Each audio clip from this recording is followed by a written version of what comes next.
Welcome to the new normal from Spotlight On. I'm your host, Lawrence Peryer. Today's guest is John Petrocelli, founder and CEO of Bulldog Digital Media. John has been at the forefront of streaming video for nearly 2 decades, helping companies like the NBA, the NHL, NBC, Disney, YouTube, Google, and many others distribute and monetize their content. John helped music icon Prince launch online properties that won the Billboard Award for Best Use of Technology by an Artist and a Webby Lifetime Achievement Award. John took some time to educate me on the evolving business of live streaming in the COVID era. I hope you enjoy our talk. Tell me what you do more generally at Bulldog, and then maybe seg that into how your work reality's changed and how your company's reality has changed. So Bulldog is a live streaming company focused largely on premium content experiences with a deep and very heavy emphasis on music. And we really look to bring best practices to the overall market to lift the experience for all the stakeholders, which could range from an artist, a promoter, a brand or an agency, or even a platform where you would enjoy this type of content. And we've been at this a very long time. Ironically, I've had a 20-year career in live streaming, and only recently it's become a hot topic, especially in the last 3 years. But now in pandemic time, it's front and center, almost across all media in general, but particularly music, given artists are confined to their homes, and there's predictions of no touring or concerts for the balance of the year. So my business we've lost things like we were going to live stream the Masters or the kickoff concert for the Final Four and a few other things. Obviously, those projects went away, but the virtual idea of enjoying live content has just exploded. So we, as a live streaming company, we've always had virtual capabilities, meaning we could supply equipment and kits to the creators no matter where they were. But we've really gravitated towards that. So we've built a suite of services to help lift the quality of the experience, audio, video, lighting, encoding, everything, and kind of elevate the market, given it looks like we're going to be functioning in this world for, quite some time. Yeah. It's always been interesting to me that that live streaming, it seemed like it would bubble up, but it never broke out of kind of that promotional realm of, early on it was an artist to do something forward looking, they'd do a webcast of a show of like opening night of the tour or of a production rehearsal or the last night of a tour. Outside of very specific use cases, it seems like it never really mainstreamed, and I could never really figure that out. Do you have any perspective on why that was? Yeah, you've definitely nailed it in assessing the state of the industry. I have a couple different theories on it. One, the live streaming technology community just doesn't do a very good job of explaining the business of live streaming to the general business community. And I'm referring to the music industry as well as the advertising industry. There's this big, heavy emphasis on things like encoding algorithms and what devices you're processing the video on. I've been doing this for 2 decades. A client has ever asked me, hey, what kind of encoder are you using? So there's a definite disconnect there. I think, as the world has become more of an experience economy, especially driven by the younger demographics, these are people that would rather be at shows. It's a big priority for them than buying a house or a watch or a car. So almost by default, it started to kind of creep into the norm. And, what I've endeavored to do is, I previously had run a live streaming company that I sold into AEG, and I kind of learned the challenges of a music promoter. They're so busy and they're focused on booking bands and selling tickets and on-premise sponsorship. They can't really wrap their heads around, and they shouldn't, the mechanism of live streaming. And artists have the same challenges in their business. So it kind of dawned on me that there's a big opportunity for Madison Ave to engage consumers through this medium. And I've spent 3 or 4 years educating evangelists and taking meetings and talking to them about their 3 big problems: ad blocking, brand safety, and cord cutting. And live music streamed properly and at a quality level addresses all 3 of those challenges like no other. And if it's done right, the audience tunes in for big segments and chunks of time that are unattainable in almost any other form of industry. So I've looked to kind of move the industry forward, working with brands to power these experiences, to relieve the burden of the promoters and the bands having to buy the video production equipment or the technology, and make it a win-win, right? So the brands get a big lift and a big benefit. They're connecting authentically around. I've seen, probably seen data that millennials and Gen Z, music is 89% of their number one priority in life. And here's a great way to capitalize on it. So what's happened in the last 3 years is all the social platforms have really optimized for live video. And now, obviously, in a pandemic, it's completely changed the conversation to being, front and center everywhere. But you're right; it's been an interesting, ride that's had. It's almost been this kind of cult solution that's never really caught on with great strength. But I think now that's about to change pretty substantially. So there's a lot that you give me there to explore, but I wonder how then in that reality did you build one or more like sort of scalable, sustainable businesses? What was your business model, in a reality where sort of the product itself wasn't mainstreamed? How do you work? It was historically it's been, you got to find the right opportunities to pull this off and do this. And, back when I first got into this, it was tentpole things like a Farm Aid concert that really wanted to have a bigger outreach, or even getting into the early days of live streaming music festivals. So it was that kind of thinking and that kind of process. I kind of got into this business. I was back in the days of the format wars where it was real versus Windows Media and QuickTime. I was in the CDN delivery of those files. My clients were the NHL, EMI, Universal. Back then it was streaming things like, music videos were a big thing to stream back in the early, even downloading. And I got a call from Apple that said, hey, we're working with an artist that wants to go and do this themselves. Would you mind, having a conversation with his team? I said, sure. And it turned out it was Prince. And I quickly learned that he is a very savvy guy. He had a very small business, not a lot of employees, and he made most of the decisions himself. But back then it took a while to explain things like encryption and DRM. It was a brutal, brutal business then to do that. But I took a file of Purple Rain and I had an engineer encrypt it and I sent it back to his team. And it said, when you went to play the file, you got to be authorized. You have to pay 99 cents. We have to go through some mechanism of authorization to enjoy this song. And I got this email back in the middle of the night that said, Prince says, in quotes, this is exactly what I want to do. I, EYE, and, 2, the number 2. And I, within a matter of months, struck a deal with him. I built his music store and he filled it with video, audio, full records, EPs. And then he came back and said, I'm about to go on a giant tour and I want to build a ticketing platform. So I'm going to go book my tour with AEG, but every one of those dates on the tour, I want to sell 3,000 tickets through my fan club. So I had to build the ticketing platform that allowed for that type of, and this is a massive, I think it's like 69 dates, the biggest tour, I think it's 2004 in North America. But I bring that up because I got to see him perform numerous times and probably the world's greatest live performer. And this is back more when smartphones had not become what they are today. And I was in these experiences, and it could have been the Staples Center, but it also could have been his living room at a party with, a bunch of famous musicians. I'm like, wow, I'd love to share this experience with my friends, all over the world, or just pieces of it. And, Prince pushed a lot of boundaries with technology as well. And I thought, hey, there's got to be a day, there's going to be a time where we can do this. We can have collaborative participatory broadcasts. And I've been advising a live streaming company, and I decided, and they wanted me to be the CEO. So I decided to join the company. I stopped whatever I was doing in the CDN business. And in 3 months, AEG bought that company, and I began working inside of AEG, who's, a big live DNA throughout the business. And just prior to the acquisition and through it, I had gone to YouTube and said, you should be contemplating live experiences.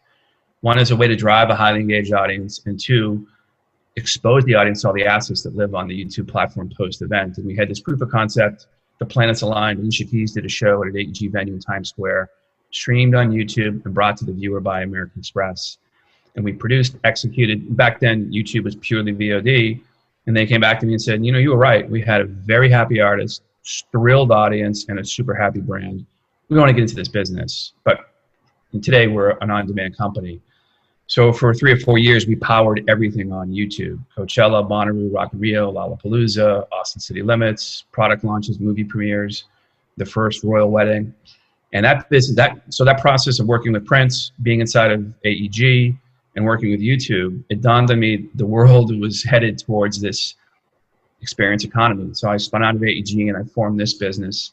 And I've kind of gone down the road of this should always be the closest thing to being in the room with the artist, whether that's a studio, a club, a shed, an amphitheater, or a stadium. Let's make it the next best thing we possibly can do. And again, I've tried to leverage brand partners to do that, or platform partners to finance it and bring it to life. But taking that approach has kind of resonated. It's been successful.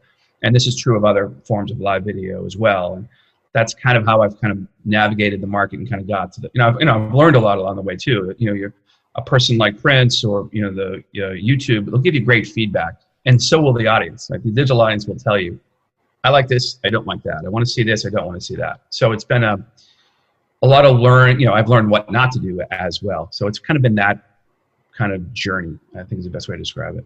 So you talked about creating the experience as sort of the next best thing to being there. What goes into what boxes do you need to check to accomplish that? There's a couple things that we refer to as best practices. So first and foremost, we've learned that the live video player is different than a VOD player. It has to load on a device in the first 4 seconds, or we lose 20% of the audience. They're just not going to wait through that process. Second is the quality of the video production. Just putting up a phone or a webcam or low bit rate, staticky video does not really resonate with a consumer. And then a couple other things my team pioneered in the multi-channel experience. I think going back to Live Earth, where you could switch stages or camera perspectives. Yeah. Now you allow the viewer to curate their experience. They really gravitate towards that. And then really importantly, and doing a lot of business on YouTube, I realized people want to post, comment, share, and tweet about what they're watching. And you need to give them that ability to do that. But also notice that a lot of times that social stream is offensive, it's off topic, it's not related to what they're watching. So we started to build tools that would aggregate the conversation, but more importantly, curate it. And I say, curate meaning it's not hyper scroll like you see on a Call of Duty gaming platform. I think music is very different. It needs to be enjoyed. And so the answer there is the social stream, when it's related to the video, people rather than pull away, they tend to lean in, they tend to watch longer, and they share it out.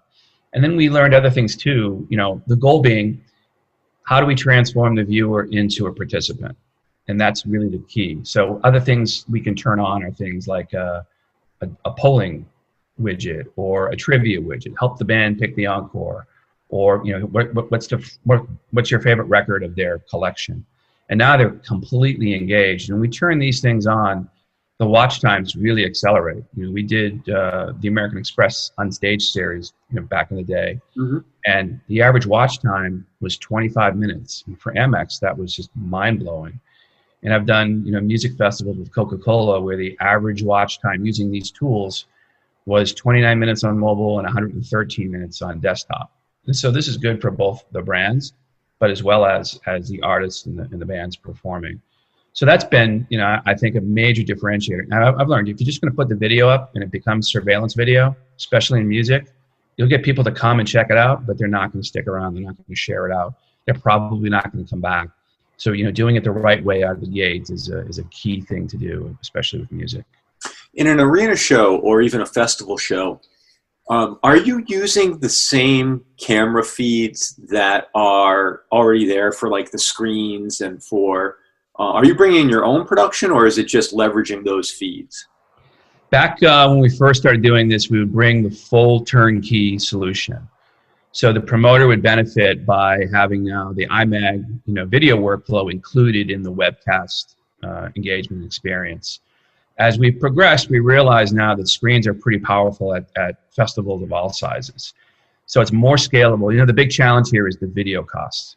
That's if you're going to do something like Bonnaroo, it's 3 days, and it's 13 stages of content. It's a lot of money to execute an experience at that level. So today we kind of recommend, let's start with the base video that the promoters have, and then we'll layer into it to create a run a show and a broadcast. Because, when the band finishes, the screen is dark. That's not going to be conducive to a broadcast you're watching on a connected device. So we'll try to build in a way to have a run of show. We're now going to go to a second stage, or fill in, so we don't have those gaps. And it also lends itself more to when we layer in a more polished program of content as well. So it tends to live in kind of both of those worlds. We try to leverage the video that's existing so we can scale and do more content. And if not, then we can bring a team in to execute. And so, sorry to nerd out on this topic, but I find it fascinating, the process part of it. So just to use your Bonnaroo example, you're encoding the feed that is, for the most part, what the audience is seeing on the screens. Mm-hmm. And then you're augmenting that with either a host or, like you said, some other type of content, so that in between songs or when the bands are off stage, you're not just sitting there staring at a blank screen. So you're adding some original content production. Is there a truck on site? Do you have a production office? Or is that all done remotely? Like, how do you produce the event? Typically, it's a production truck. Now, a lot of times, these bigger festivals will have these, broadcast, the same trucks that would pull up to an MLB game or the Super Bowl. Mm-hmm. And it's a massive, footprint. I think Coachella is now up to 5 live stages of content. The webcast on YouTube I think it's now 5 channels, one of which is a VR experience or a 180 360. So you could choose to watch the EDM tent or the main headline stage or what have you. Yeah, that's the beauty of a music festival. Is that I'll give you an example. We've done the Vive Latino Festival in Mexico City numerous times. It's about 6 stages. The last time we did it was 11 hours of broadcasting, Saturday and Sunday, 3 channels of video. So you have all kinds of options. There's probably 70 to 80 bands in that webcast. So you can toggle back and forth. And the funny thing there is we actually built a schedule widget in that offering. So you'd see this listing of all the bands that are performing, all days, all channels, all stages, and their set times. And you could go into that dynamic widget and say, hey, I'm Lawrence. I'm a fan of G-Eazy, Jake Bugg, Prophets of Rage. And you'd enter in your mobile number, and Coke would send you a push notification. Say, hey, Lawrence, you indicated you're a fan of Prophets of Rage. They're about to go on channel 2 in 5 minutes. And by the way, here's a link to the video, and enjoy the show. Mm-hmm. So there's great ways when you get into that type of an offering.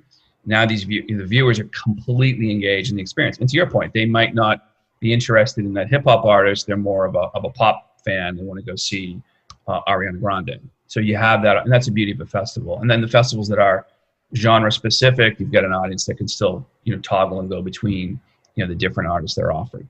That's great. So can you talk a little bit about what have the last 6 weeks meant for you? I'm curious as to how your business has been impacted, but also what are some of the creative opportunities that have come of it? So we headed into March. We powered the Spotify's first live stream, which was the Spotify Awards. So we went down to Mexico City and created this really compelling experience. We built a video player that was embedded at SpotifyAwards.com. It became a huge lineup. Spotify was very savvy. Mexico City is the #1 install base of users in the world for them. Rabid fan base, especially watching or listening on mobile devices. So we powered that experience. It was broadcast in Latin America on Turner and Telemundo in North America. So you had to be a Spotify premium user in those 2 regions. So there's some gating or validation. Rest of the world, you could watch the show, the green carpet, and the broadcast. So we also extended the last 5 minutes of the green carpet to Instagram, Facebook, and Twitter, and the first 5 minutes of the actual award show. And when that concluded, the viewers on social were directed to SpotifyAwards.com, and you could go and get a free 30-day trial to watch the show as well. We came back and we worked with Hyundai, who's a big client of ours, who had decided to do a global reveal of their 2021 Elantra, which is the top-selling Hyundai vehicle of all time. And they were going to do this on a soundstage in LA with an audience of 300, VIPs, enthusiasts, automotive press. And as we were kind of getting into shelter-in-place regulations, they decided to make it just a purely virtual experience. So we took that about a 42-minute compelling walkthrough of the vehicle, had a lot of theatrics and celebrities and executives, and distributed that across Facebook, YouTube, Twitter, Instagram, LinkedIn, and then embedded it on Hyundai. And the player could detect where people were coming from, and it would serve captions in Mandarin, English, and Spanish. And then quickly the world kind of stopped. So we looked at the music business and thought there are some really amazing things happening with artists in their living rooms. But sometimes the video quality is not that terrific. The audio could be lacking. You'd see kind of drops. They weren't lit properly as well. And no fault to them. I mean, they're stuck, they're usually performing on a stage. Yeah, somebody's handling that for them. Correct. So we built a live studio in a box kit that we can send to them. So the kit has a dedicated device. It could be a smartphone, an iPhone, or a Samsung S20. And that solves, half the battle, because they're performing on their own phones. They're getting texts, they're getting messages, their friend, hey, I'm watching your live show. It's a distraction and it's going to affect the video. We also put a light panel in the kit so they can be properly lit. They look infinitely better than doing it in the dark. And also a professional microphone. So they have a lav or a shotgun microphone. So we're now completely elevated the experience. On the phones, we'll install a device to transmit the signal to our encoding operations. And that uses it bonds between the Wi-Fi that they have as well as the cellular carrier. So it's a pretty reliable signal that we're receiving, but we're also encoding on state-of-the-art encoding equipment. It's fully redundant. And the beauty there is now they can go rather than go just to Facebook or just to Instagram, they can go to Facebook, YouTube, Twitch, Twitter, Instagram, LinkedIn, or to a microsite. We have a business where we build microsites as well if they want to have the show embedded or simulcast on their platform. We can also manage these devices remotely if they're using the Samsung S20, which is 4K, so it's broadcast quality, and the other side of the phone has that 8K selfie capability. So the quality is amazing. And if they have equipment and gear as well, we can still support that given where they are. So this is the video quality was so profound that we were hired by BET to shoot their COVID relief show that aired last night. So you probably saw there about 30 celebrities participating, but we sent the kits to the 4 hosts: Terrence J, Anthony Anderson, Regina Hall, and Kelly Rowland. And I watched the show last night. It's up, it's posted now, but it's a broadcast quality video experience. So we've been kind of inundated with requests to help. And our philosophy is after 6 weeks of this, I think both the artists and both the fans are going to want a higher level of quality. And our thinking is let's build these kits where they're affordable, but we're also managing the service. We will walk them through how to set it up, how to turn the light fixture on, how to test. So by the time they go live, you eliminate. I think there was a big rap battle the other night, or I think Babyface and Teddy Riley. One of them had some technical difficulties. We want to help them get through that process, and then the idea is let's think about monetization. We want to be able for brands to write checks. They like to be around music. They like higher quality video. And then pay-per-view, I think, is an option as well. We're going to be stuck in this mold for quite some time. So that's how we've kind of built a solution. We have a remote master control. We can manage these experiences without 40 people sitting in a control room, because we have shelter-in-place issues on our end as well. Yeah, sure. But that's been a powerful solution that's really resonated. And we kind of feel like a managed service is what people need if they're going to be operating out of their homes. That's really neat. Let me ask you this: how much of an event like the Global Citizen thing last week were truly live performances, or were none of them live? It would have been too unstable in this environment. I think Global Citizen was all pre-recorded. Yeah. Yeah. So they weren't cut to live performances. No, but I think there have been other. I think Twitch has done a series of shows that have all. I think majority of them have been live. Mm-hmm. So, and One last question about sort of the way Bulldog works. You referred to Hyundai and some other brands as your clients. So who typically engages you? It sounds like in this one scenario, a brand comes to you and you put together a content program for them, or there's also scenarios where the producer of the content comes to you for your technical execution. Can you just talk through like how do you operate? What's your business? Sure. Yeah, our biggest client is AT&T, and they're very active in the event business. So they'll go to the Final Four, for instance, and they'll do now those sporting events are filled with music programming in several nights leading up to the show. So I think on a Thursday night, it's a big concert brought to you by Budweiser, and the next night is AT&T, and the following night could be Samsung. AT&T is very big on live streaming. So we go with them to these engagements, and we help deliver these shows and amplify them into pretty big audiences. So we deal directly, primarily with them, with their marketing organization, with their cause organizations, and social. So we've done things like Governor's Ball. We've taken, we've built experiences. You can watch the show on Twitter, where AT&T, buys media and they promote very heavily the performances. We've embedded the experience at governorsball.com as well as on AT&T properties. With them, we've also done the Love Loud Festival in Utah, which is Jen Reynolds' LGBTQ youth-oriented awareness festival, and powered that on a platform. I think that's broadcast on their DirecTV audience network, but it's also live streamed on Twitter. And we've done a myriad of shows for them. The NBA All-Star Game has a big, pre-game concert. We did Janelle Monáe last year's game. So that's, I think, a typical client that we work with who's gravitated towards the space. They see the value. They get tremendous tune-in.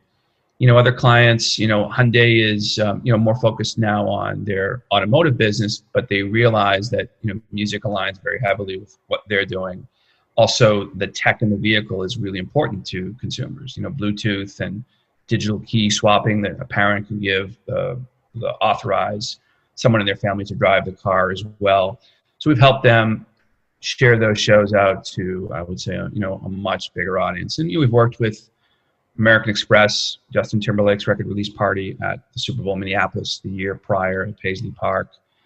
Tiffany did a really cool launch of a millennial-focused jewelry line and had A$AP Ferg perform in their flagship store in New York and became the surprise ambassador. So we had to create a stage environment above the revolving door when you walk in on Fifth Avenue, and did this live concert on Facebook.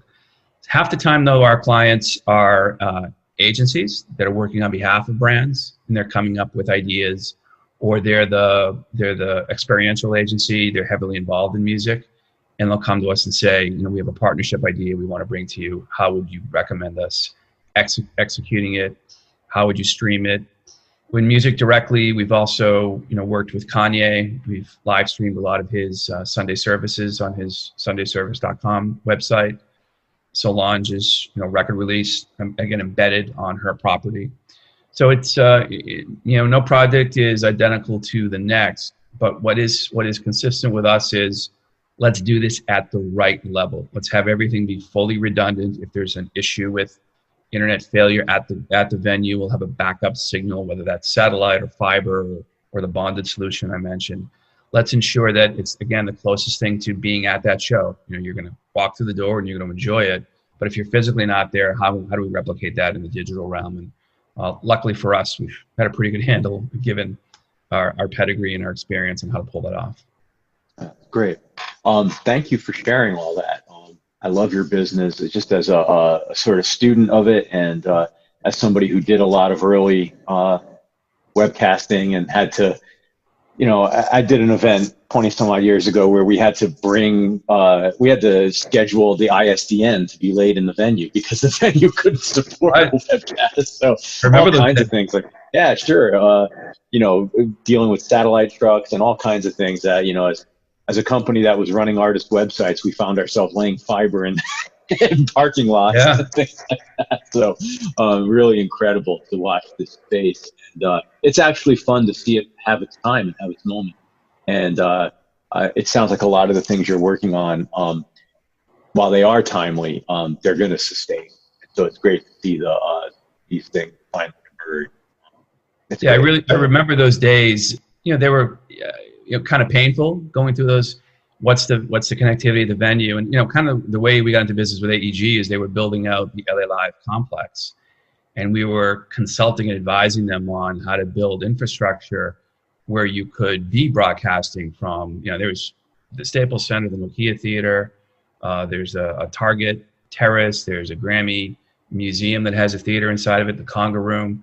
And we were advising them on, hey, make sure you have panels that you can plug cameras into. And they were like, this is an interesting approach to this business. And that's when they just decided we're going to make an offer to buy this business and make it a part of what we're doing. So, but I do remember the connectivity and the ISDN lines and the satellite trucks. Luckily now most venues are wired. When we know, you name a venue somewhere in the country, and we've probably done something there. So we'll know it's either got terrific bandwidth, it's got mediocre, or we need to bring in something to supply, make it work. Yeah. Yeah. Well, good luck in the coming weeks and months. Look forward to being a spectator to see how things unfold for you. And I hope you and your family and everybody around you stays safe and healthy. Hey, Lawrence, thanks so much. I appreciate the conversation, and same for you too. I hope everything continues to be healthy and healthy. Thank you.